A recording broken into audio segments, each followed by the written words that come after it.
Hey everybody. Vanished to the nether. Well, that was fast. Ow.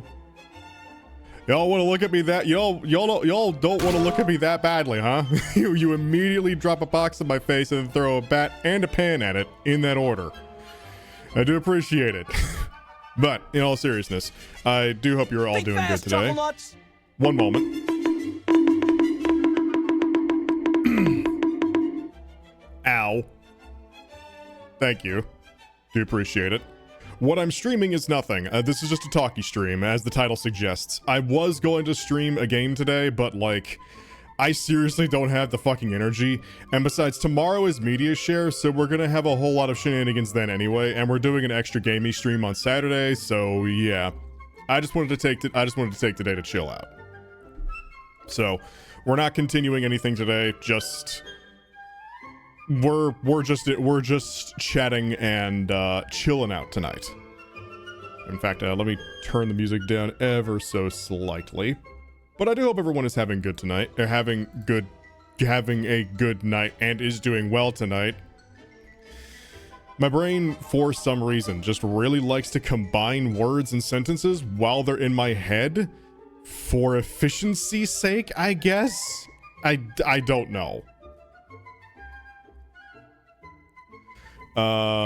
Just watch Oppenheimer. I haven't watched that yet, but I haven't really been much of a movie watcher, like, at all lately. Like, literally the last big movie I saw was the Super Mario Bros. Movie, and I mostly watched that with a bunch of friends. So, yeah, I've just not been much of a moviegoer lately. It looks interesting though, for sure, and I've obviously heard a lot of good things. Ow. Well, I was gonna say something, and then I forgot it. I'm having a pleasant afternoon doing some spelunking in Minecraft at the moment. Well, I do hope it's going well. Minecraft is another game we could go back and stream at some point. It's always one of those games where it's like, yeah, that sounds like a great idea. I would love to stream that more. And then I'm like, okay, well, I would want to mod it because I've played, you know, regular Minecraft to death, and so what do I do? And then I'm just kind of left in the air because there's so many fucking mods for Minecraft and I have no idea what I want. Rebirth of the Night looked, I tried that one a while ago, and that looks interesting, and that was pretty neat, but I'm not 100% sure. RLCraft is way too much. Like, way too much. Like, it's just a bunch of stuff stacked on top of each other, and it's too much for my brain. I don't want something that hardcore, you know? But what I did realize recently is one reason why I maybe have not been enjoying Minecraft as much as I used to when I was a lot younger, when it was still in beta, is I look back at a comparison between like its the world gen and its earlier versions and the current version. And the world gen in the earlier versions was a lot rougher, but you had a lot more interesting geography and geometry and such. You had a lot more floating islands. You had huge overarching mountains going over rivers and such. Yeah, it was a little rough and stupid in parts where you would have entire chunks that just loaded weirdly, but you had... These days, it feels like the Minecraft world gen tries a little bit too hard to be believable, and that's kind of I remember that's kind of what I enjoyed about the original the older versions of Minecraft was the world was very unpredictable, and you'd also have like tiny fucking squares of the ice biome in the middle of a desert, which was fucking stupid, but at the same time, I enjoyed all the weird geography that the world gen would create. So, yeah, I don't know. If I'm gonna do Minecraft again, I did hear that there's, I think it's called like Beta Plus or something like that, which is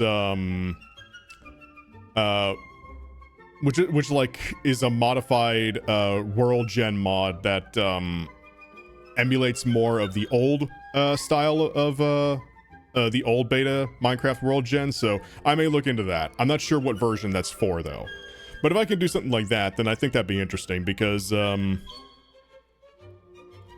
It's why beta 1.7 is usually the most played, no? Since 1.8 was the adventure update. Yeah, that is true. That is true. But is beta 1.7 the most played? I'm not sure. I haven't been keeping up with Minecraft like community stuff at all. But I remember enjoying Minecraft more before the adventure update.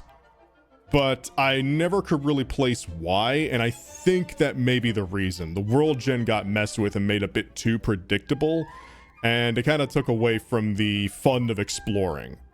So if I was going to do more Minecraft, I would want something like that. Once had a biome that was basically a single line going partially into a new one. Again, it wasn't perfect. It had stupid stuff like that, but the old... The chaotic nature of the old world gen was fun to discover.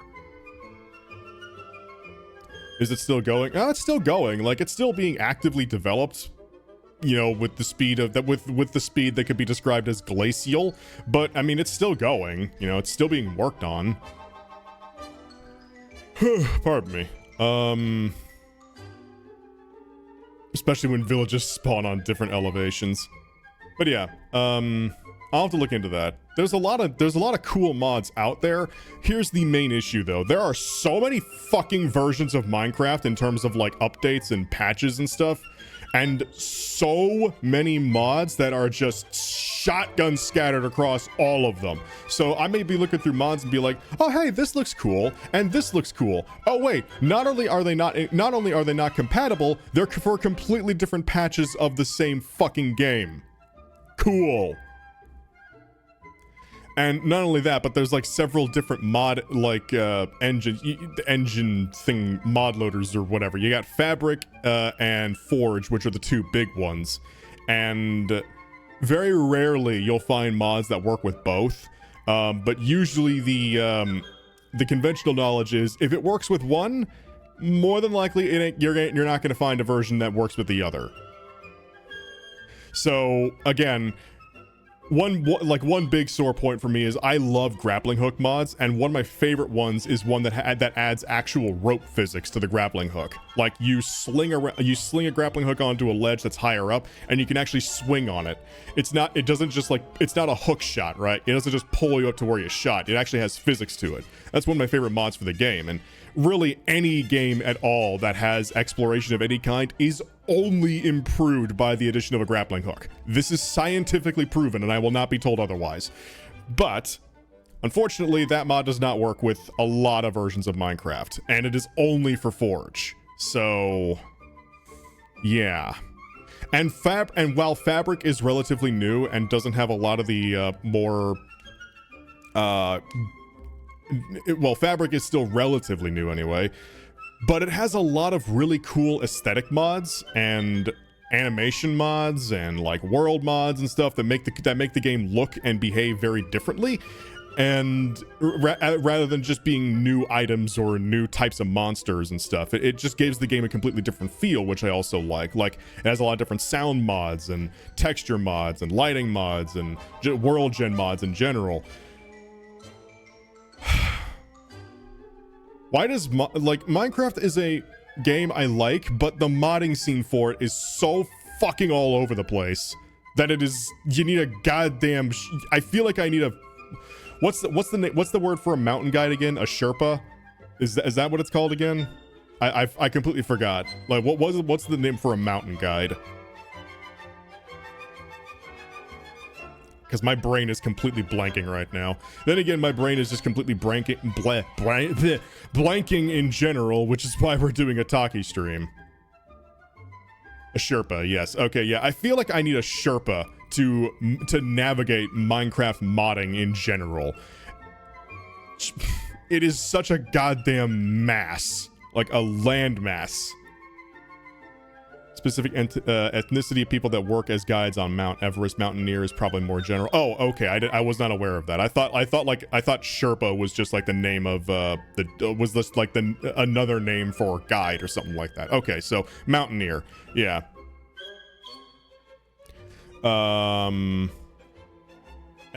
all over as in you do a lot of work to make the mods work together, or all over as in really different kinds of mods? Kind of both, really.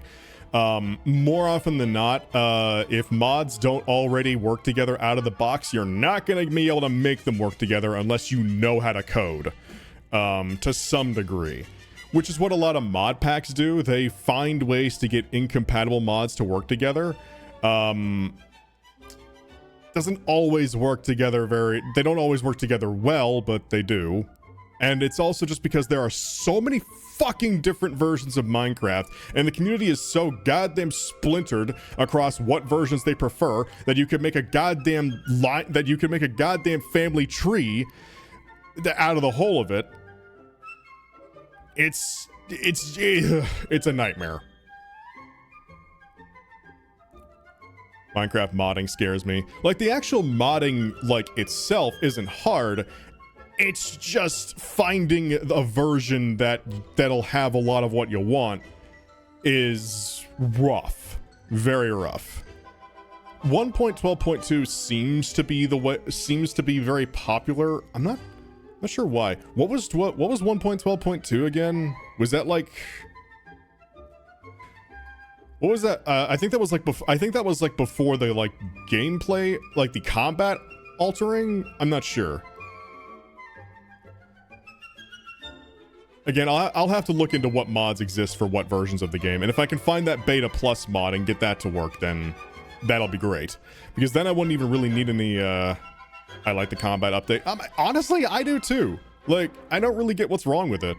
I like the sword swiping. I did not really like just... I did not like... let me see if I can do this without, like, accidentally fucking up the stream. I didn't like Minecraft... I'm gonna move the mouse closer to the mic. I didn't like Minecraft combat being this.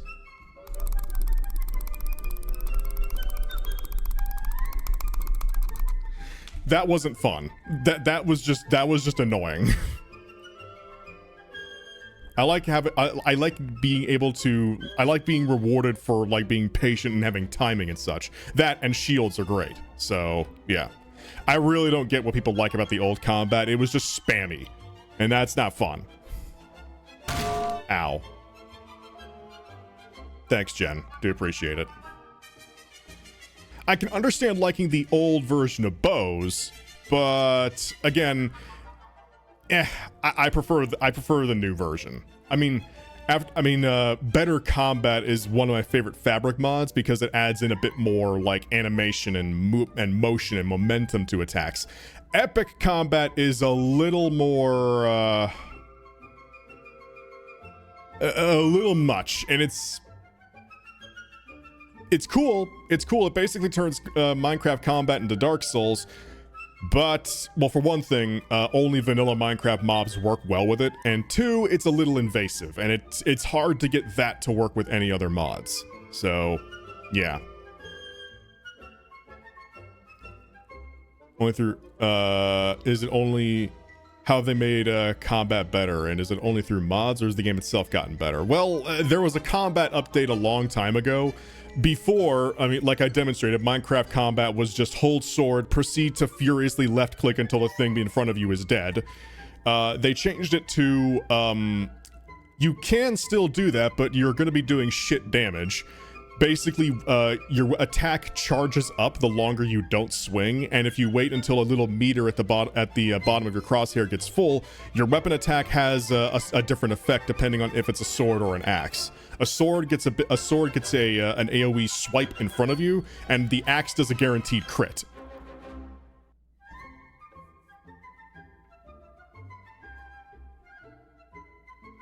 And I just kind of like that better. And again, also they added shields, which kind of... It helps a lot to, oh yeah, axe also goes through shields as well. What was I gonna... I was gonna say something else. Oh yeah, shields help with dealing with, fucking skeletons. And also creepers. Because at the very least... When you, At the very least, like in early days of Minecraft, the stealth creeper was the number one, well, aside from gravity. Okay, let's be completely fair. It was gravity and lava, which were the number one killers of every single Minecraft player, but the stealth creeper was the third one. Like, they came in third. At the very least, if you have a shield, you have like a second when the moment you hear that behind you to whip around and hold your shield up and like to block the explosion, and at the very least you won't die immediately. Yeah, we're discussing Minecraft and it's like many different versions. Fucking too many. It makes like I was talking about before, it makes modding the game an absolute fucking nightmare because one, you gotta decide, okay, what version of the game do I want to play? Do I want to play the most recent version? Do I want to play like something like 1.12.2? Do I want to go real far back and go back to beta 1.5? Then what mods work for that version of the game? And then what mod engine do those mods for that version of the game work with? Do these mods work together well? And yeah, it's a fucking mess. I like Minecraft and I like modding it, but yeah, it's a pain. Oh, I already have my own Aloe 9 skin. In fact, funnily enough, the very first time I actually streamed Minecraft a couple of years ago, someone went ahead and made an Aloe 9 skin for me. Like, just out of nowhere. And it was this version. Like, it was this updated version before the updated version was finalized. So that was pretty cool. It future-proofed it. And so I still use it to this day. I forgot who made it, though. And I didn't write it down. So I'm very sorry, but thank you very much to whoever did that. I'm sorry I completely forgot because my brain is bad.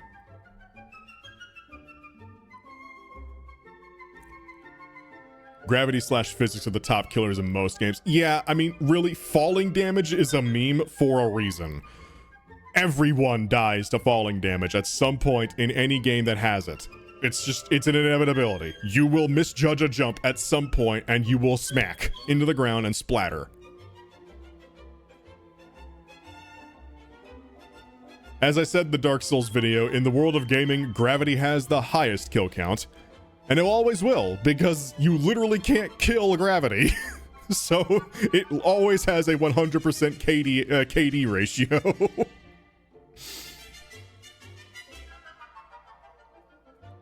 Me testing if the game has falling damage. Yeah, that's another one. The falling damage test.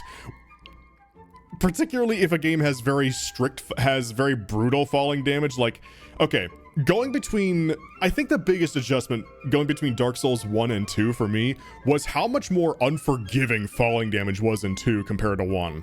In 1, you could fall like 10 or 15 feet and take like a third of your health and still be able to get up and still be able to get up fine. In 2, you fall that exact same amount, you fucking die instantly. Like, or you take 90% of your health. Dark Souls 2 does not like your knees or your ankles. Oh, yeah, AO is friendly fire on. That's another one. I guess we could chalk that up to stupidity being the #1 killer in any game ever. But that's more human error than anything. I myself am free from human error because I am a robot. I have robot error, which is very similar, but a lot more electronic. And happens a lot more because it's me that we're talking about.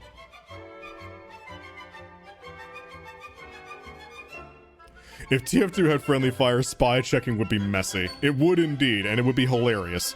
It would actually unironically be an indirect buff for the spy, because people would be hesitant to spy check at that point because they would not be 100% sure. Because like you could like flamethrower your entire team and have nothing bad happen to you. But if friendly fire's on, you're hesitant to do that now, which means that a spy actually has a chance to get behind you now.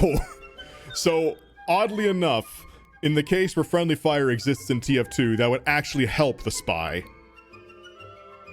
And let's be fucking honest, the spy needs all the help they can get. Ugh.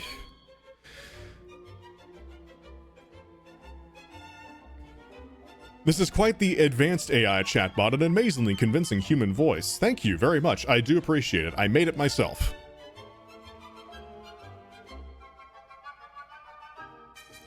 A stealth nerf to the icicle because the one guy that's not on fire is clearly the spy now. That's very true. And that's Robo Voice Toggle. Yeah, I didn't think about that actually. That'd be so. So the one guy who is suddenly not on fire, it's the exact opposite. You're not looking for the spy that's not on you're not looking for the teammate that suddenly bursts into flames as you sweep through your team. You're looking for the guy who isn't on fire, and that's the spy. You can damage yourself with explosives or your own oh yeah, no, you can. Like, you can still damage your own self with and NGs can shoot themselves to death with their own sentries, or sentry jump. If we're gonna be Uncle Dane about it. Bah.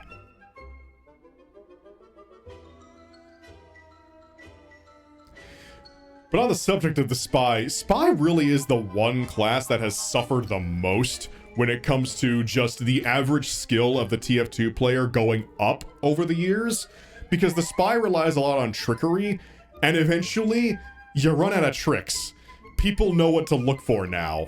Spy really fucking has it rough, and I don't know how the fuck spy mains can put up with it. The few times I've tried to play spy, it's like, one match goes well, I'm having fun, and then the next, like, there's 3 pyros, everybody's turning around at the moment they hear a fucking twig snap.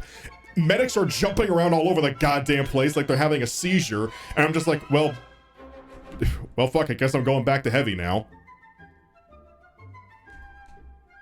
Unless the entire match is spies, yeah, that's true.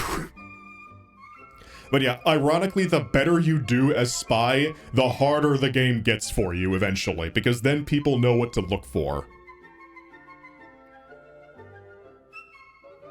The one death a Dead Ringer spy can't save you. The one death the Dead Ringer can't save you from is falling damage. That is true.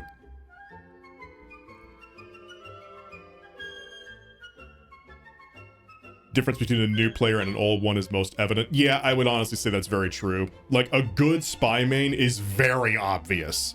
Like, in terms of when you notice them, you know that they're a spy main, because they're doing all sorts of, because, like, 1, you didn't fucking see them coming a mile away.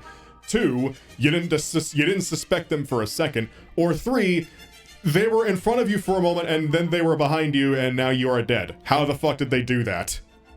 By the way, pro tip, if you're chasing a spy, give every corner a wide berth and don't chase them upstairs. There you go. I have just saved you from 70% of trick stabs. You're welcome.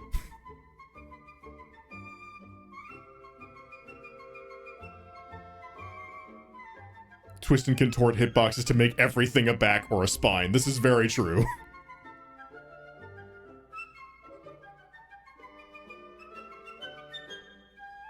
Proper spying at this point is all about knowing where to stand for 4 minutes at a time with the cloak and dagger. It certainly feels like that.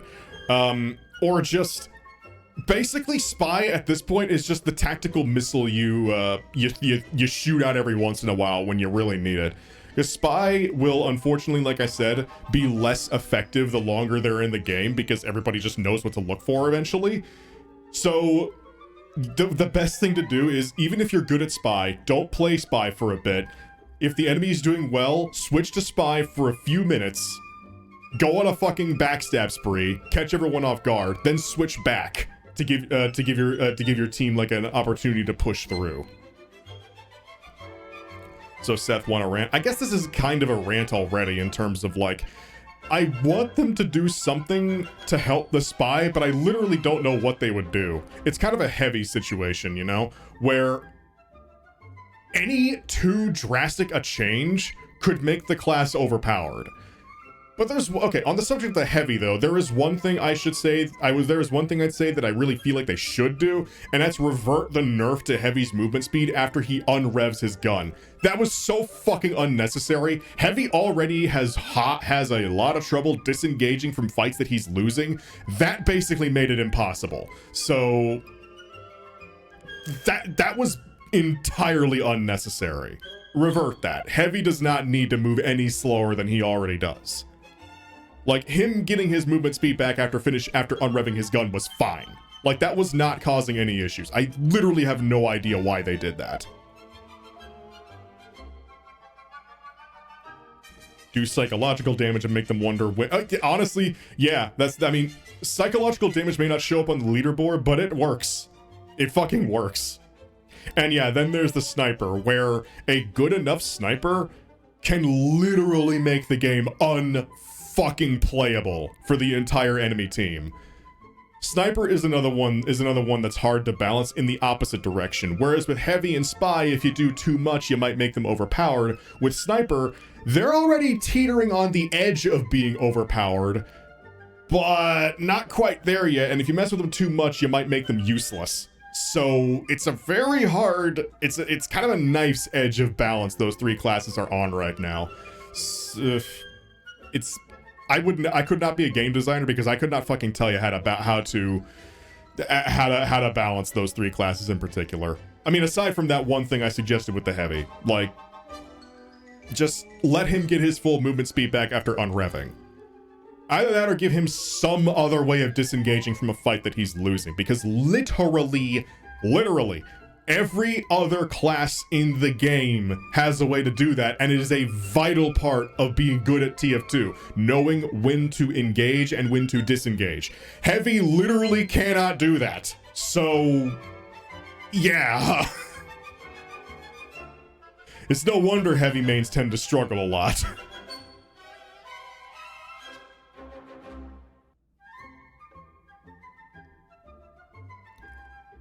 Super Pro TF2 tip, play Exo Primal instead. Nah.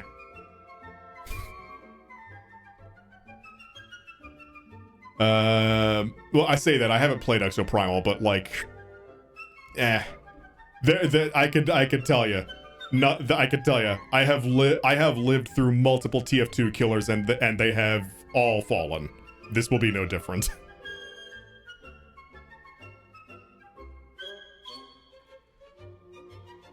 No class should have an unlock that counters their own counter, but I wouldn't take my word for it. I mean, yeah, honestly.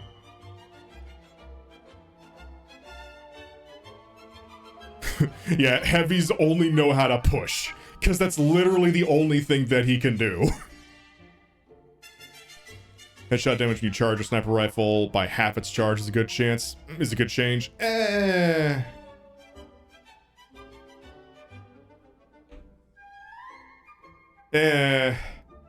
Nah.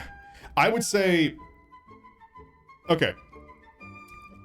One suggested change a while ago. I think it was Soundsmith that brought this suggestion forth for the sniper. You know, our good old piss boy, is not that, but reduce the headshot damage for flick headshots to either 125 or, if you want to be generous, 135.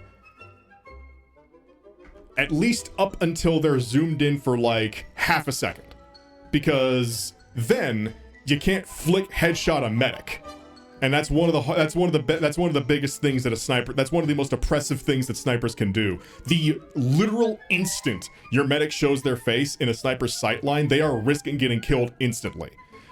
So maybe that. I don't know for sure though, but that sounds like a decent enough, like a light enough touch to at least solve how oppressive sniper mains can be without making them feel useless, because then you can still one-shot light classes instantly. You can still flick headshot scouts, spies, engineers, and other snipers.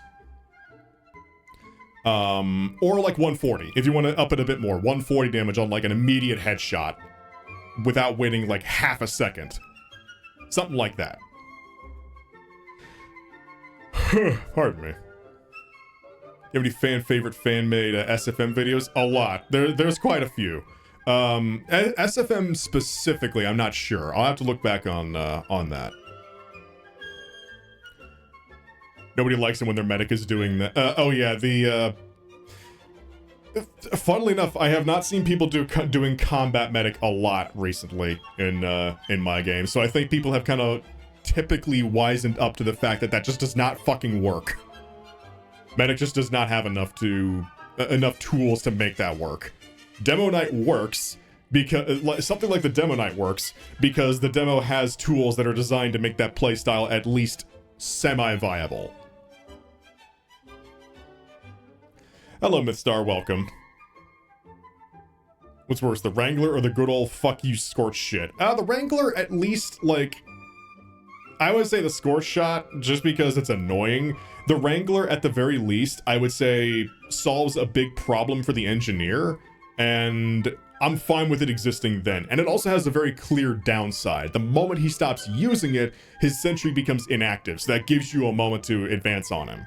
And he has to give up his secondary to use that, which isn't much, but you'd be surprised how much that pistol can solve a problem for you. What about combat NG? Combat NG typically involves using the gunslinger and something like either the Frontier Justice, or more often than not, the Widowmaker, which is the gun that returns your metal on a successful hit, or the short circuit, yeah. In terms of their secondaries, which the short circuit is actually pretty damn good now. So you launch a fucking key blast in front of you and it vaporizes all projectiles that are coming towards you. It's pretty fun. Yeah, Battle NG and Demonite work because they have weapons that make them viable. Oh yeah, the Seal as well. I still have not played that map. I need to play the Seal map at some point. What happened? Not much. We had a small. We're just talking about we just started talking about TF2. And I've still not. I talk a lot about TF2, but I have not played it in a while, and I still haven't played this most recent update very much. Like I haven't played the new versus Saxton Hale mode yet. I need to get on that because that does look fun. Oh, did 7 days break again? No, it didn't. I just felt like doing a Talky stream because I just don't have the energy to do, like, a game stream at the moment. Hunt down the Freeman playthrough when, Seth? I did, Jen. That was last year. Ah! Ow, my neck. Percussive maintenance is so fun. I still want the future Seth plushie to come with a... At some point, maybe. Yeah, Jen, that I did. Don't worry, I do plan to do a full video, like, retrospective on that playthrough, so you'll see it eventually. But that's coming after the Subnautica and Below Zero comparison video, which is what I'm currently working on.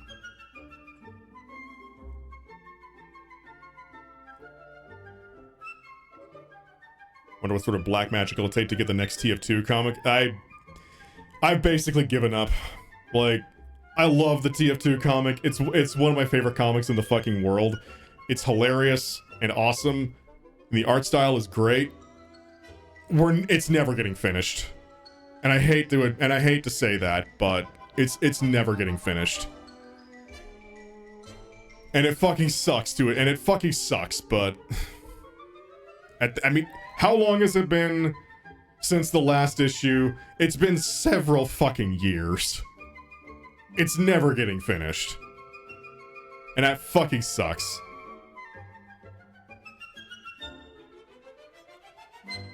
Yeah, the Subnautica retrospective was officially 2 years ago now, which, oh, by the way, that's something I need to address. So I've been keeping track of the progress on the view count for the Dark Souls video. It's over 830,000 right now. It hit another big bump from the algorithm, I guess, because I saw the view count line graph just suddenly go whoop recently, and it has officially, like, it has been about 5 months roughly since that video was published. In that same time frame, it has surpassed the Subnautica video in terms of how many views that video had at the exact same point in time. So 5 months after the Subnautica video was published, the Dark Souls video now officially has more views than it did at that point. So, it doesn't have more views than it has right now, because, like, the Subnautica video still has over 2 fucking million. But the Dark Souls one is fast approaching at least 1 million. And I'll be fucking honest, I'm scared. Like, when I saw that happening, and I saw, like, all the revenue and stuff increasing, and all the subscriptions increasing, and all that, just statistics fucking exploding recently, I'm just like, I thought I'd be, like, out. Like, you'd think I'd be elated and excited about that. No, I'm fucking scared. Like, legitimately, I'm terrified. Because this is the exact same feeling I had with the Subnautica video when all the attention just started suddenly piling on. Especially with this one, because this is a series that a lot of people have very strong opinions about. And yeah, so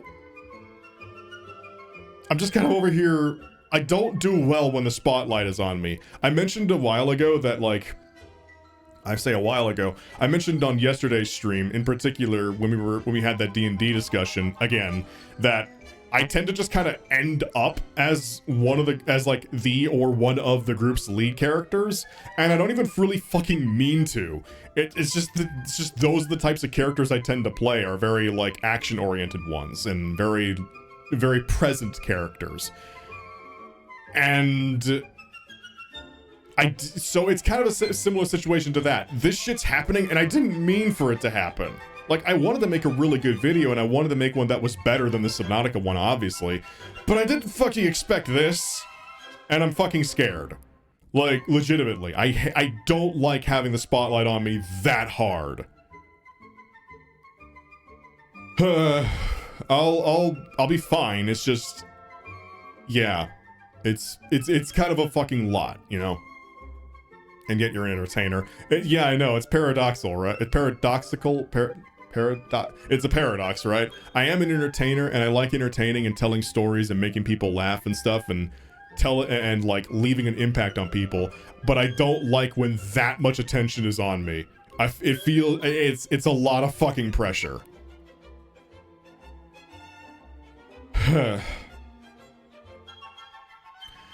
It's odd that the lifelong introvert has aspirations of being an entertainer. I'm being perfectly honest, you owe nobody anything. You getting more followers doesn't mean you need to do anything different. I found you from the Dark Souls video, and I'm here for all your content, all of your content now. You're awesome. Well, I appreciate that, big country. Thank you. And I know I don't owe anybody anything, and I don't plan to do anything different. I'm just gonna continue doing my own thing, and because that's just been what's worked for now, and like I've been enjoying it. At the same time, though, it's just like all of that attention on me. And it's just like, that's a lot. That's a lot, and it's also the reason why I tend to not check comments anymore, because I know for a fact, especially in the Dark Souls video, while the vast majority of feedback has been extremely positive, and I've been very thankful for that, there have been also like the smart ass comments, you know, and the dickheads, as there always are, because it's YouTube. But when there's that many views coming in, that just increases the amount of chances that I'm gonna see something that I'm gonna see an actually comment like more often than not, and that makes me not want to check them. But then again, you shouldn't check YouTube comments anyway. That's just kind of been conventional knowledge for fucking years now. But at the same time, I do enjoy seeing the feedback and like looking through what people liked about the video. So you know. I know how scary that must feel like, and I can't imagine what you must be going through right now, but we all watch your content because of you. You could be making a video about grass and we'd still watch it because we all love you, Seth. Don't forget you're awesome and an inspiration. I really do appreciate that. Thank you. And it's not that I feel like I need to do anything different. Like, I had that feeling with the Subnautica retrospective, and I channeled that feeling into the fucking 2.5 hour long Sisyphean task that was the Dark Souls video. And I've kind of already made my peace with the fact that, okay, I don't need to do shit like that all the time, you know? That can be a once in a while thing. You don't have to go that hard all the fucking time. It's okay. It's just, all of that attention is kind of overwhelming. And I don't know how to respond well to it. It's kind of been how I've been my whole life, honestly. Despite the fact that I've always liked acting, I've liked voice acting, being an entertainer, I've liked telling stories, I've liked making people happy in some way. There's kind of a soft limit to the amount of attention that I'm comfortable with. Ow.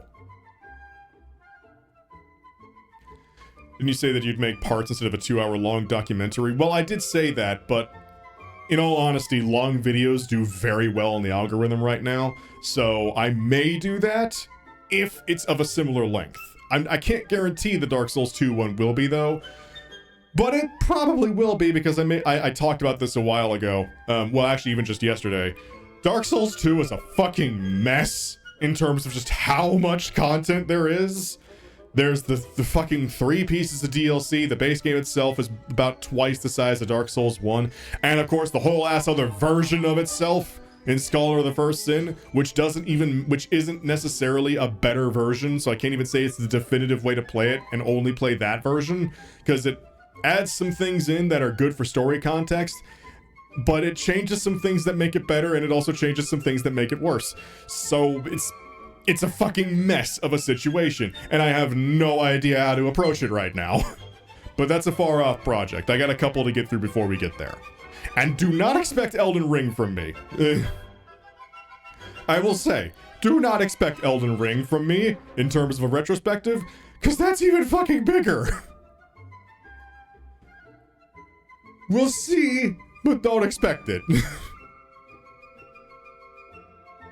There's a hard cutoff point to the amount of game that I'm comfortable with covering. Dark Souls 3, I feel, is at least more approachable, because while it is a big game, it's not the fucking sprawling spiderweb that is Dark Souls 2, and it does have a very definitive it has a definitive path through it, you know? I mean, so does Dark Souls 2, but, like, Dark Souls 3 is more, I wouldn't say linear, but, like, it's easier to follow. And, I don't know, it's easier to talk about than 2. Not that 2 is, like, bad or anything, and I know like, some people would disagree with me on there, but, like, I don't think 2 is bad at all. I would say that of the series, it's my least favorite, but that's like saying this extremely well-made chocolate, like banana fudge sundae, is worse than these 2 other ones. It's still a good game, but it's my least favorite of the 3.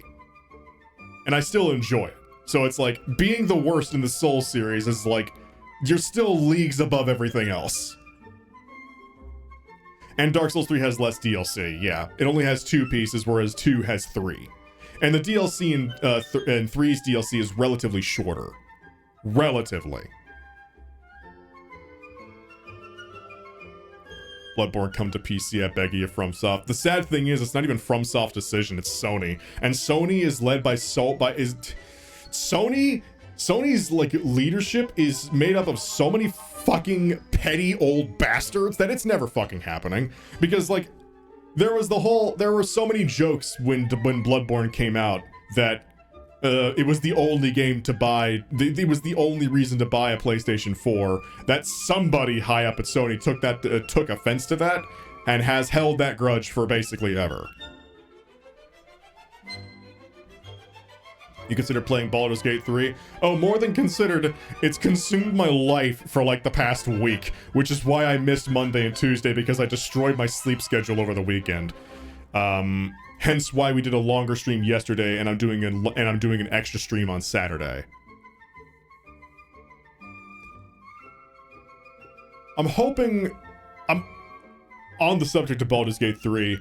I'm hoping we get some DLC for that game, because, like, while I do love the game, while I am enjoying it and having a lot of fun with it, I do wish there was a bit more customization to the classes. Not a lot, just a bit. Like, if I had to imagine, a very easy piece of DLC they could slip in would be the additional subclasses that have been introduced to 5e over the years. Like, Echo Knight Fighter, Soul Knife Rogue, Kensai Monk. What's another good one? There's some other really good ones. Well, point being, there's a lot of extra content that's been added to D&D 5e, and thanks, which is what Baldur's Gate 3 is based on in terms of gameplay, and it'd be neat to see all that added, and additional races would be cool too, like.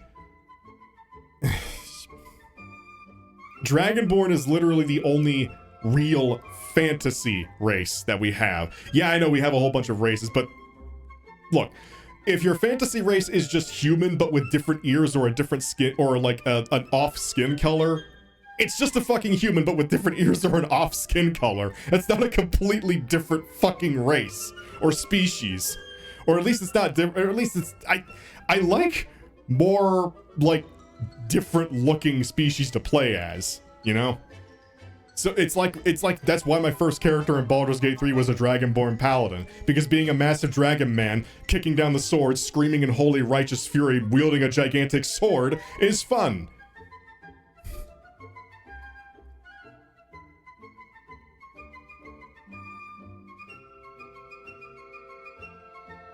So, like, another one that would be fun was the Warforged, but that's a different setting, I think, anyway. But I mean, you could still bring, like, Warforged back in some fashion, I'm sure. You could still, like, have construct playable characters. That'd be neat.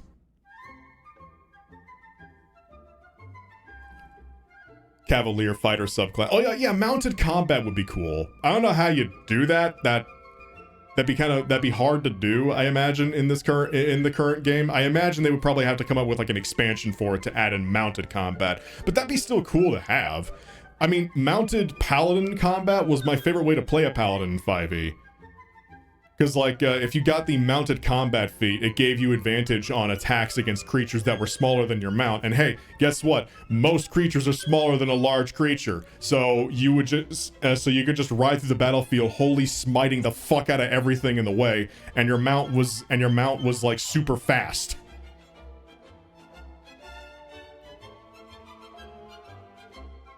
Yeah, I don't know why Dragonborn Paladin is like just such a good fit, but it is. Like, big dragon man with big swords screaming in holy fury just fits.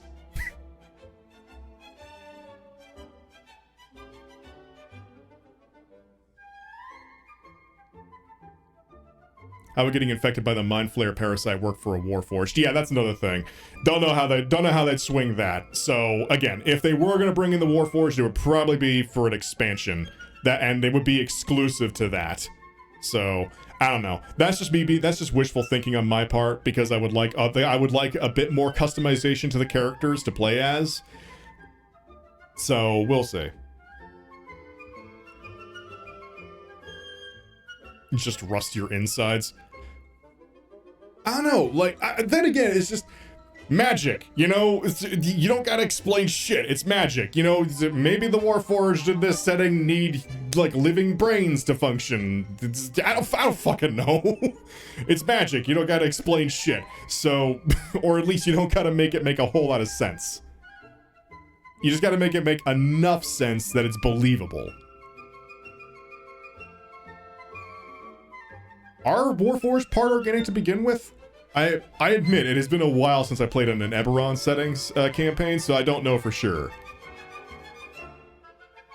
I thought they were like mostly like wood, metal, and magic. Well, then again, magic is technically organic, so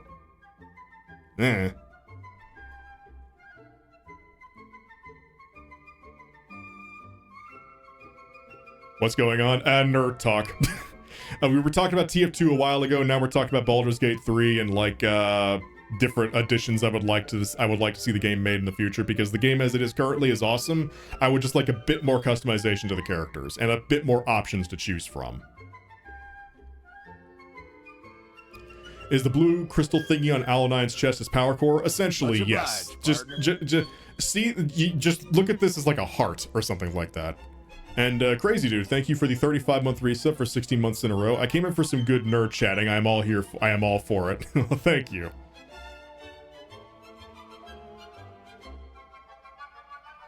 Where does the magic soundbite Seth kept using in his videos come from? That, speaking of TF2, that is Marasmus, one of the bosses from a Halloween event specific to TF2. When Marasmus attacks with his like big AoE magic missile blast attack or whatever, he has a chance to say several different voice lines, one of which is magic.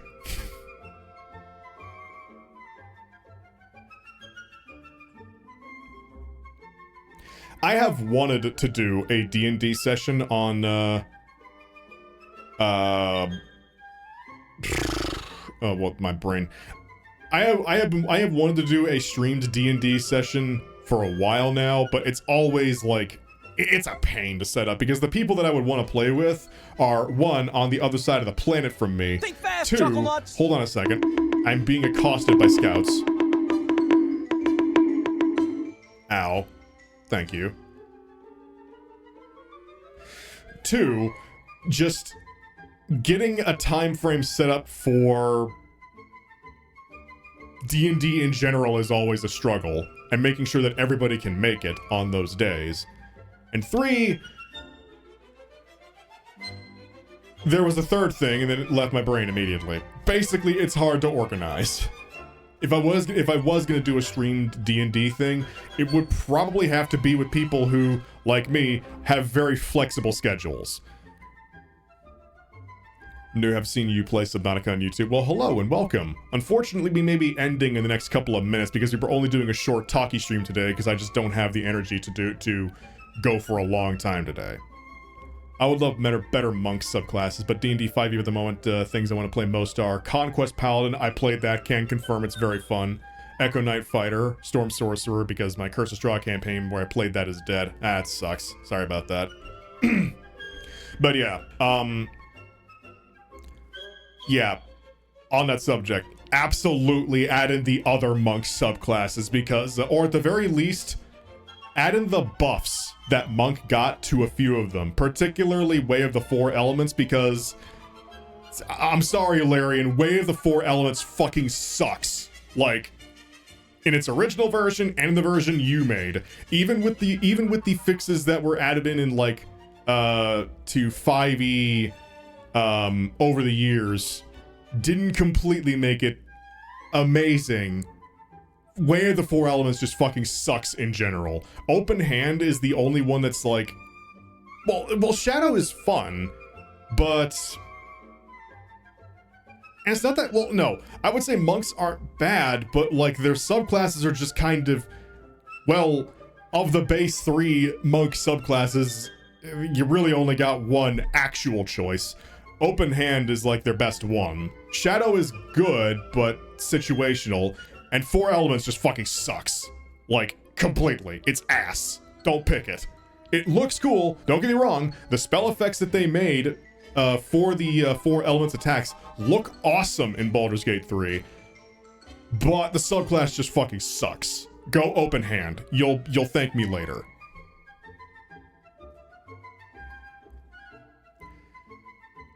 But yeah, either they need to add in a lot of fixes that Monk got over the years, or just add in the other Monk subclasses. Like, yeah, like Astral Self Monk would be cool. I'd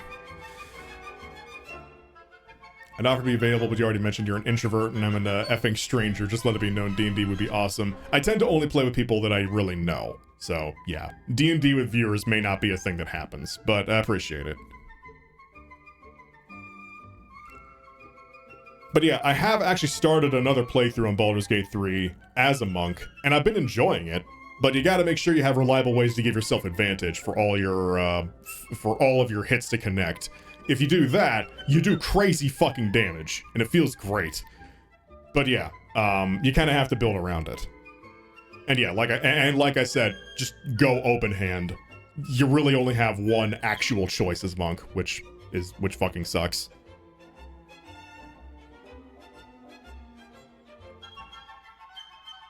They're very biased to wizards. I mean, wizards have just been good in D&D for fucking ever, basically.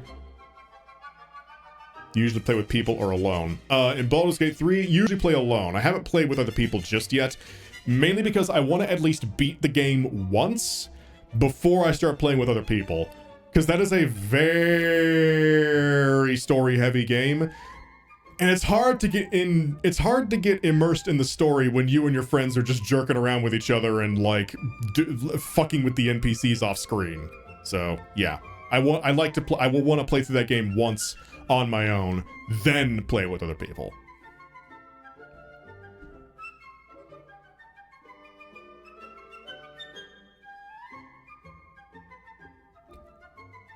It's so easy for one person to accidentally start an encounter. Yeah.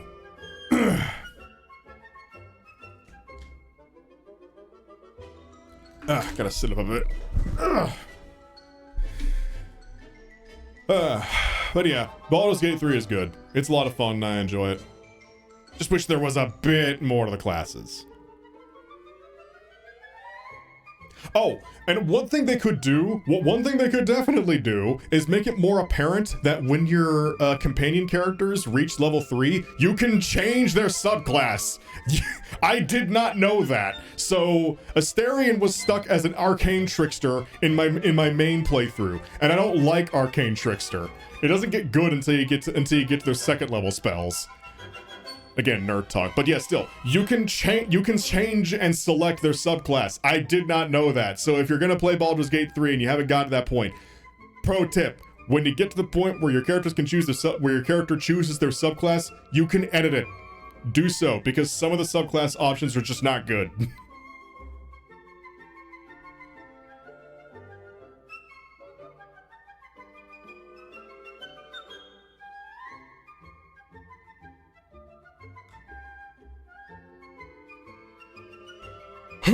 Pardon me. And I think I have officially run out of things to talk about. Like I said, I had negative energy today, so not in terms of like bad feeling, but like just deh. Who did you romance, Seth? Honestly, it was kind of by accident, but it was Lae'zel. And like I said, it was basically by accident, because the type of character, because I was playing a Dragonborn Paladin, so obviously I was playing the big meat shield that just charges in, heads for sword swinging, and is the big heroic figure that the whole party rallies around. And apparently she gets the hots for that kind of behavior later, so yeah, that was by accident.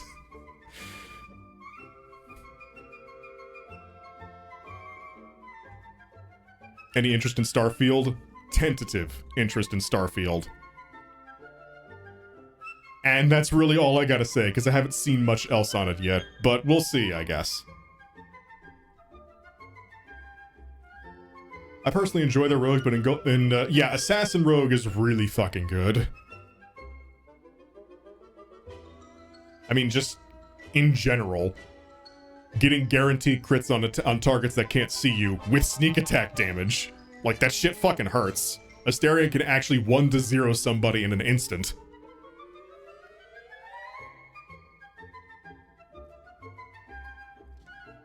Will you play Subnautica 3? Yeah, obviously when it comes out, but we haven't heard anything else about it yet.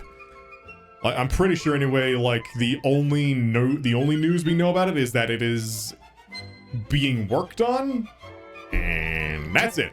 I haven't heard anything else. And ducks. Bonus ducks! Bonus ducks. Thank you, Marasmus. Do appreciate it. And I think that's honestly where the goddamn amen from Ed shatter reality on a god. Yeah, from what I've heard and from what I've seen, Ed has found a way to break Baldur's Gate 3 when not even trying to at all. Like, there was an incident where he was going for, like, an athletics check to push somebody, and like it shows you a percentage on like how successful it will be. You know, it's typical tactical stuff. The percentage was changing constantly, randomly, and like it was basically being rolled on the spot. And when Ed shoved them, they basically got launched off the screen. It was kind of fucking magical, not gonna lie.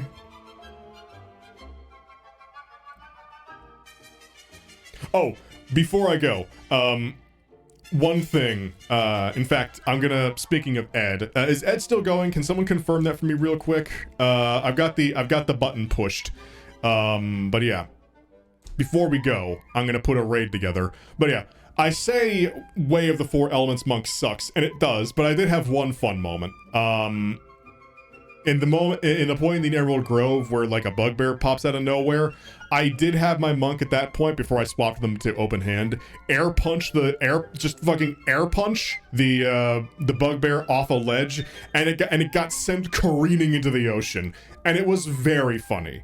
But yeah, that's about the only good thing I could say about that. Again, play open hand. You'll thank me later. Anyway, y'all have a good night. I will see you tomorrow for Media Share and then the next game stream on Saturday. Apologies, this was short. I had no energy, but yeah. Y'all say hello to Ed. Have fun. I won't be joining you because spoilers, but yeah. Talk to y'all later. Have a good night. And thank you very much for joining me.